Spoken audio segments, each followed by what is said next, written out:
What is going on, YouTube? It is your boy, MrBaboon. We are here with another reaction. You know what I'm saying? This time we are reacting to top 20 normal looking pictures with disturbing backstories. So we're gonna watch this, react to it, all that good stuff. You know what I'm saying? If you guys do enjoy the reactions, make sure you guys do hit the like button. Subscribe if you guys are new, turn on post notifications so you guys never miss a video. Comment down below what you guys think. You know what I'm saying? Oh yeah, check the description because I will have the link for the video that we are reacting to, and we are also reacting to a Watch Mojo. So I'll probably have the channel down in the description as well, to be honest. So make sure you guys do like all that good stuff. You know what I'm saying? Let me know. I think that's about it. I'm not even gonna hold you guys any longer. We're gonna go ahead and jump into this. Let's see. Okay, everything seems to be rocking. Picture perfect? Think again. Welcome to Watch Mojo, and today we're counting down our picks for the top 20 normal-looking pictures with disturbing backstories. For this list, we're looking at photos that seem perfectly innocent until you do some further reading. Number 20, Tragedy by the Sea. At first glance, this photo might appear romantic. After all, it shows a couple on a windswept beach. But look closer, and the woman's distraught expression says it all. Right before photographer John L. Gaunt took the shot, the couple's 19-month-old son had been happily playing in their yard. But he wandered off and disappeared into the waves. The couple is standing on the shore, realizing their son is gone. This photo actually won the 1955 Pulitzer Prize. And given the backstory, it's a haunting shot of sudden... What? Bro.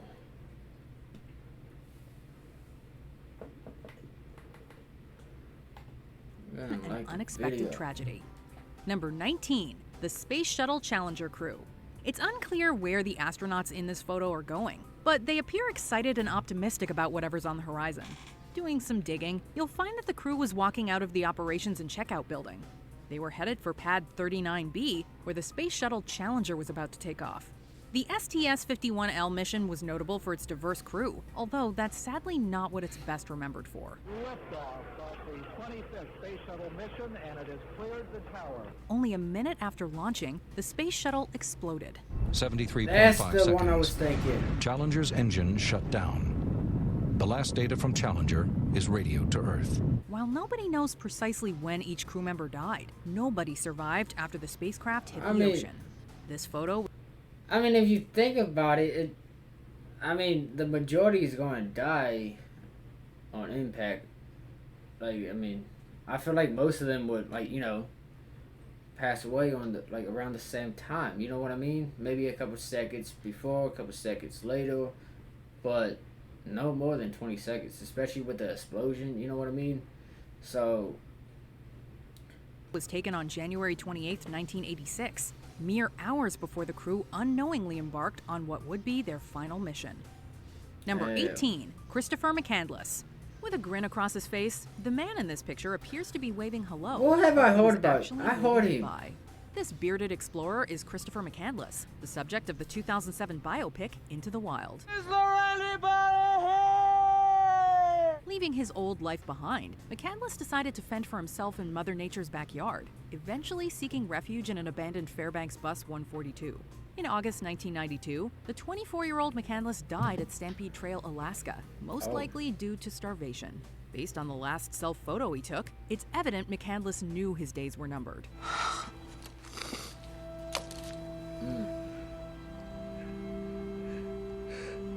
You know, I never seen the movie or anything. While it's hard to make out, the paper McCandless is holding is his farewell message, reading, quote, "I have had a happy life and thank the Lord. Goodbye, and may God bless all."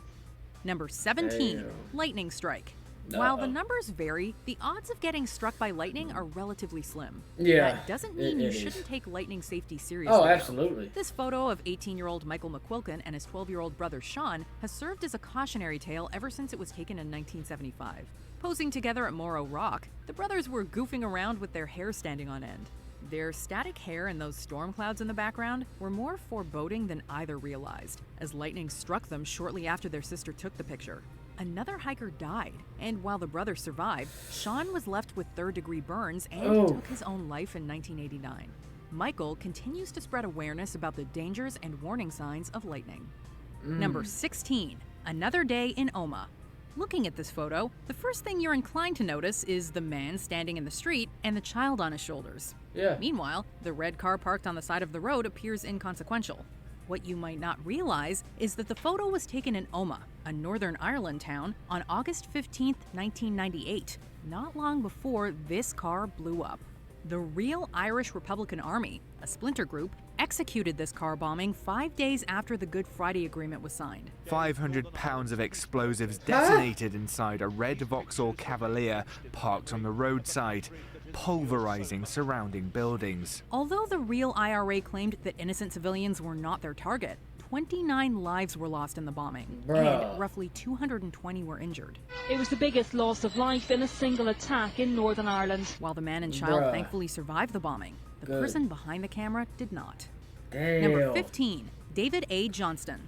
While not a household name, David A. Johnston was a revered volcanologist who, along with the United States Geological Survey, helped save thousands of people through his on-site work. Tragically, Johnston lost his own life in the process. All seems well in this photo, as Johnston sits in a chair outside looking into the camera. Little did anyone know that within the next 13 hours, Johnston would perish in the 1980 eruption of Mount St. Helens. The eruption, preceded by seismic activity, was first reported by Johnston, who radioed the message, quote, "Vancouver, Vancouver, this is it." Within the next seconds, the signal went out and Johnston was never heard from again. So I guess I had the realization right away that this was some kind of a tragedy. And on the one hand, it was this huge, exciting, and interesting magmatic eruption, and on the other hand, I was pretty certain that something terrible had happened to Dave. While his remains were never found, I mean, I don't think a volcano was erupting is like a sighting, but I guess people have their different meanings of a sighting. Believe that Johnston I don't died think of it's a Cold War sighting, II, but a post that wasn't as safe as anticipated. I think one whatever of the makes things you to put happy, in bro. perspective is that 234 square miles of that area of Washington were devastated by that blast. So 5.7 miles, that was within that devastation zone, the blast zone. Number Damn. Like, Number 14, Mark Jackson's basketball card. For die-hard sports fans, you'll recognize the player on this basketball card as Mark Jackson, who started his NBA career with the New York. Number 14, Mark.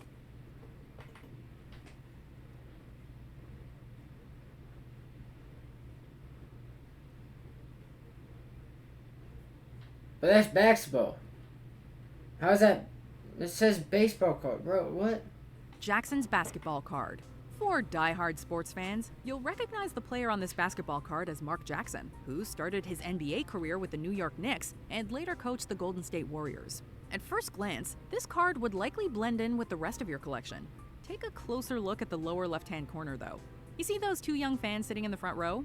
They are Lyle and Eric Menendez, two wealthy brothers who took the lives of their allegedly abusive parents on August 20th, 1989. The brothers who were thought to have it all, at times acting out, even going as far as robbing houses until they were caught. The brothers weren't arrested for these crimes until March 8th, 1990, and in between that time, they spent an extravagant amount of money. So at the time, nothing seemed suspicious to you about them? No, but soon detectives shifted their focus. The brothers were out there spending money like it was water. It appears that some of that fortune went towards Knicks tickets before their apprehension. It seems 13, like it. Even though, Rodney Alcala. You know, it was a baseball card. Even though it's basketball. Typo. If we asked you to name the man in this photo, you might take a wild guess and say Christoph Waltz if he had Weird Al's hairdresser. In reality, he's Rodney Alcala, the dating game killer. How did he get such an outlandish nickname? Because Alcala appeared on the dating game prior to his 1979 arrest. The woman who won a date with him ended up backing out, saying she found him creepy. Come on, over here. No, you can tell she's creeped out. Intuition probably saved her life. You can Others tell she's would not creeped be out. so fortunate. While his total victim count could be as high as 130, Alcala was trialed for 5 murders. Oh wait, so whoa. Does that mean they only found the 5 bodies, even though it was supposedly maybe 130, and he only got charged, bruh? What? In 2010, almost What? 31 years after his apprehension, Alcala represented himself in court, as Of seen course he in did. this picture. Even more bizarre, Alcala was his own defense witness, asking himself, quote, "Rodney, would you please tell us about your hair?" Alcala ultimately received the death sentence, although he's still So you telling me this dude represented himself, even asked himself questions? That's what you're telling me? What? awaiting execution to this date. Number 12, Ayano Tokumasu. Remember that scene in Superman 2 where a little boy falls over the rail at Niagara Falls? Oh my God! Well, that sort of thing happens more often than you think. But Yeah. Superman sadly isn't around to save the day. Yeah, that On the is true. surface, there doesn't seem to be anything particularly special about this photo, which sees several people gathering at Niagara Is it the River. person in the red The shirt? woman in the red sweater is Ayano Tokumasu, an exchange student from Japan. If you think standing on that pillar seems kind of dangerous, you'd 'Cause be it right. is. Not long after the photo was taken, she She lost fell. her balance and fell over the edge, ultimately going down Horseshoe Falls. Tokumasu Let me just say this. There's rails on a lot of stuff for a lot of reasons. There's no one understand why why it's there. was swept from the river's Canadian side to its American side, where her lifeless body was discovered. R.I.P. to everyone who lost their life. You know, though. I don't blame anything on the park. I just think people wanted to get R.I.P., that extra bro. edge, get closer. To everyone who's lost their life. Unfortunately, things happen. Number 11, the SS Grand Caen. The SS Grand Caen may not be a household name like the Titanic, but it's forever linked to the Texas City disaster. And this photo captured never the heard of vessel it. just before tragedy spiraled out of control. Yeah, On I April never heard of it. 16th, 1947, smoke was seen emitting from the docked ship in Texas City. A fire had broken out with about 2,200 tons of ammonium nitrate aboard. This naturally amounted to an Damn. explosion, but that was only the beginning. Texas City, Texas was joined by a tremendous blast. The blast ignited a subsequent explosion on the High Flyer, another ship carrying ammonium nitrate. And about 8:15, they housed me to come aboard the ship, that they had a fire down in the hold. Went aboard the ship, and we seen smoke coming up from between the cargo and the side of the ship. The ensuing chain reaction resulted in a loss of 581 lives, with only one survivor from the local fire department. Number 10, Apollo 1 pool party.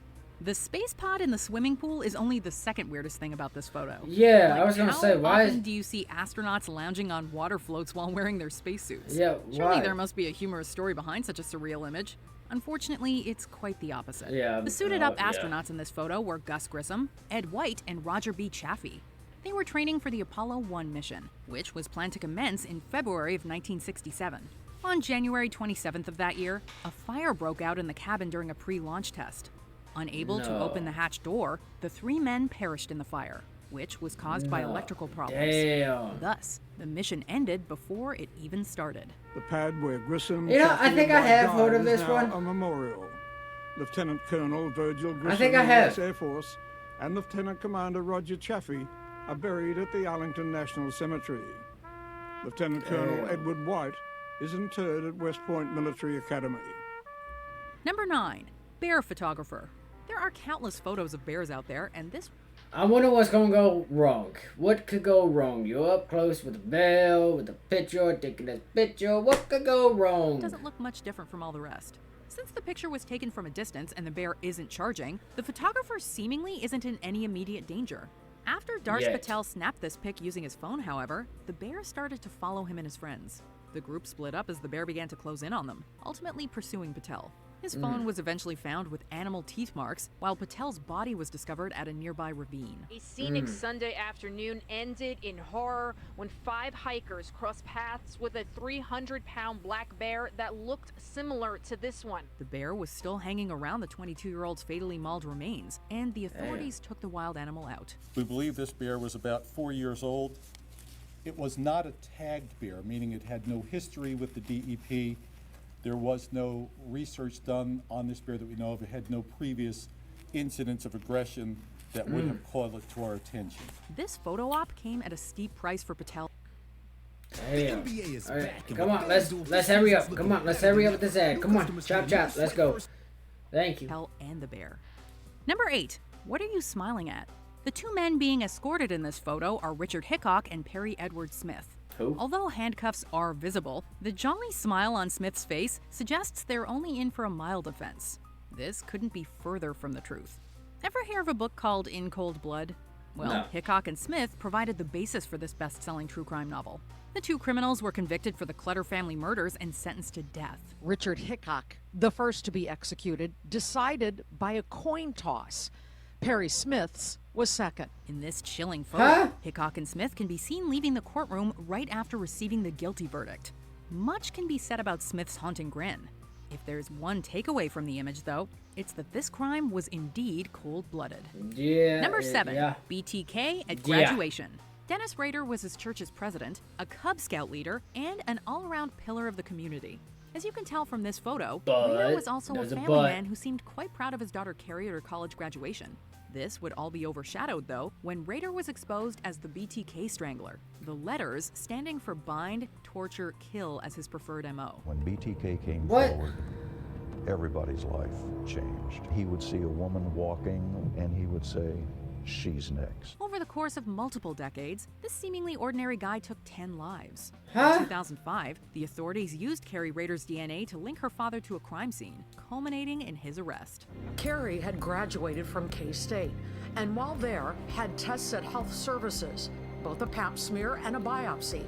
Investigators traveled to Manhattan with a subpoena in hand for those smears. Her DNA, a direct match to DNA left at BTK crime scenes. Rader pled guilty and was subsequently sentenced to 10 consecutive life sentences.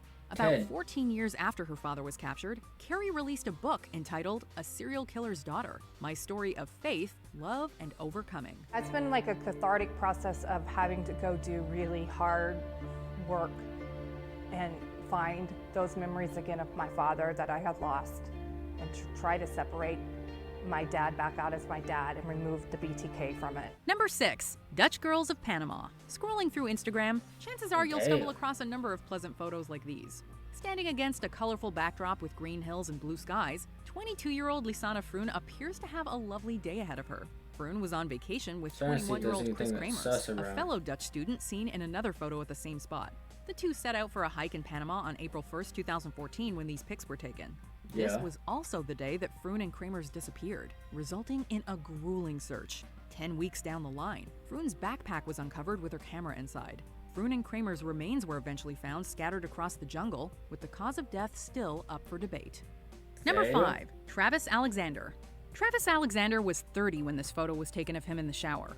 The person behind the camera was Jodi Arias, with whom Alexander had a shaky romantic relationship. This was the last photo ever taken of Alexander alive, as his friends found his body in the shower a few days later. He kind of looks It was only a matter terrified. of time until the authorities connected the dots and arrested his ex-girlfriend. Arias constantly changed her story, originally pleading innocence, later claiming that two intruders broke in, and ultimately testifying that she killed Alexander in self-defense. Why?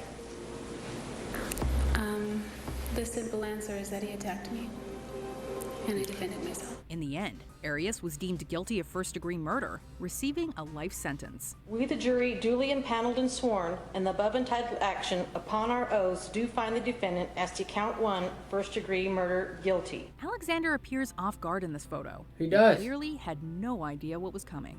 Like Number 4, The Eternal Shadow. In that photo, he looks like he's for sure caught off guard, but he also looks terrified. I mean, that's what it looks like to me. He looks like he's terrified and he 100% caught off guard about the picture. At face value, this dark outline of a person could be chalked up to some harmless graffiti. While we wish that were the case, this shadowy figure resulted from the atomic bombings of Hiroshima and Nagasaki. In August of 1945, the U.S. dropped 2 nuclear weapons, Little Boy and Fat Man, that resulted in anywhere between 129 and 226,000 deaths. At 8:14, it was a sunny day. at 8:15, it was a hellscape. Whoever this person was, it appears they were using a walking stick during their final moments when the blast hit. As a result of the bombing, an imprint of this unknown soul was left on the steps. This wasn't an isolated incident, as numerous shadows can still be found around the bombing sites, forever immortalizing those horrifying days. Damn. This November, DraftKings is teaming up with the Okay, come on, let's go. Chop, chop. Chop, chop, bad. And their families. Thank you. Number 3, the happy, creepy killer. Okay. You look at that picture, no one can tell me he's not a killer. Look at that picture. That creepy smile, them eyes, bro, no. No. Like, nah. Nah. Like, just look at that. You see that face? That is the face of a killer. Creepy. The creepy killer. That's what his name should have been. Creepy killer. Like, no. Stop that. No. Cut, no. Background information, the wide-eyed kid in this picture probably wouldn't strike you as very threatening. Are you sure? Story, however, that innocent smile of his will quickly turn into... That does not look innocent. ...to a ghastly grin. That's not look innocent. 17-year-old is Jeffrey Franklin, who killed his parents and attacked his 3 siblings. Following a car chase, the authorities cornered Franklin at a dead end. The photo shows Franklin in the back of a police vehicle, not appearing especially distraught over the atrocities he's committed or his impending future behind bars. Claiming he felt like a, quote, evil being had taken over him, Franklin pled guilty and received 3 consecutive life sentences. I don't blame anybody for the reactions to me because I feel that I justified most of them. Number 2, Goodbye, John Lennon. We're all familiar with the music of John Lennon as well as his tragic fate. Photographer Paul Gorish couldn't have predicted it at the time, but this was the would last photo. be the last picture anyone took of Lennon. The image seems innocent enough as the former Beatle signs his autograph for an apparent admirer. And the dude he signed the autograph for is the man who killed him, which is absolute, like, it's fucked up. It really is. Like, you gonna meet your, I guess, an idol, but then, like, come on, bro. Demise was creeping up in the photo's corner, however. The man standing next to him is none other than Mark David Chapman, the one responsible for Lennon's untimely demise. Hard to get to write at first. Then he wrote his name, John Lennon, and then underneath that, 1980. And he looked at me, as I mentioned earlier, he said, "Is that all? Do you want anything else?" 6 hours or so after this photo was taken, Lennon and Yoko Ono encountered Chapman again outside of their apartment building, the Dakota. With Lennon's back turned, Chapman drew his firearm, and the music world... Of course he did. The same again. Like, of course it was in the bag, too. Like, of course it was. So I called the Daily News. He said to me, you think you have what? And he said, "Paul, are you sure that this is the man that you believe killed him?" And I said, "Well, that's the man named Mark from Hawaii who was waiting out there all day with the album who got the autograph." Before we unveil our top pick, here are some honorable mentions. Okay. Haiku Stairs, Mystery Man in the background. What mystery Hiking man? Tragedy, the woman in the photograph survived, but her hiking friend didn't. Like, no, let me just back this up for a second. Sorry, but look. Like, I see him, but like, you can't really make it out. It's like pixelated. Like, it's pixelated. Like, you can't really make anything out. Haiku Stairs, Mystery Man in the background. Hiking Tragedy, the woman in the photograph survived, but her hiking friend didn't. Damn. His master's voice. Logo was inspired by a dog that heard its late owner's voice on a recording. Before we continue, be sure to subscribe to our channel and ring the bell to get notified about our latest videos. You have the option to be notified for occasional videos or all of them. No, I agree. Go check out Watch Mojo if you guys have it, because they really got some good videos. I really do enjoy watching those videos and everything. But let's see what the If you're on fine your one phone, is. make sure you go into your Let's settings see what and the switch on fine one notifications. is. Number 1, Tyler Hadley and the Red Solo Cup. Mere hours before raising his Red Solo Cup in this pic, 17-year-old Tyler Hadley hid his parents' cell phone and took 3 ecstasy pills. Hadley proceeded to end his mother's life with a hammer and then did the same to his father. After cleaning up the mess, Hadley shared on Facebook he was throwing a party that very night. At What? said party, Hadley told his best friend Michael Mandel all about his heinous actions. After he told me, I didn't believe him because he's been my best friend forever. I would never suspect anything like this. And I was looking around. He told me if I look at enough, I can see signs. I looked on the floor, I could see signs of blood. And that's when I went around back and looked in his parents' bedroom. Using his phone, Mandel subsequently took this picture with Hadley, knowing it would be the last time they ever saw each other. Leaving the party, Mandel hid the pills Hadley planned to commit suicide with and called Crime Stoppers. This led to Hadley's arrest and life sentence without parole. Nearly 3 years of pain and worry now starting to slowly subside with the stroke of a gavel. Do you agree with our picks? Check out this. Like, that's messed up. Like, that is by far fucked up. If you guys did enjoy, make sure you guys like the video, comment down below. Let me know what you guys think about some of this. People are cruel, bro. You guys need to watch out for each other and watch out for yourselves and everything. Make sure you guys stay safe. Positivity is key. Motivation is key. Happiness is key. I'll see you guys in the next reaction video or gaming video, whichever one. You guys be safe. I'll see you guys then.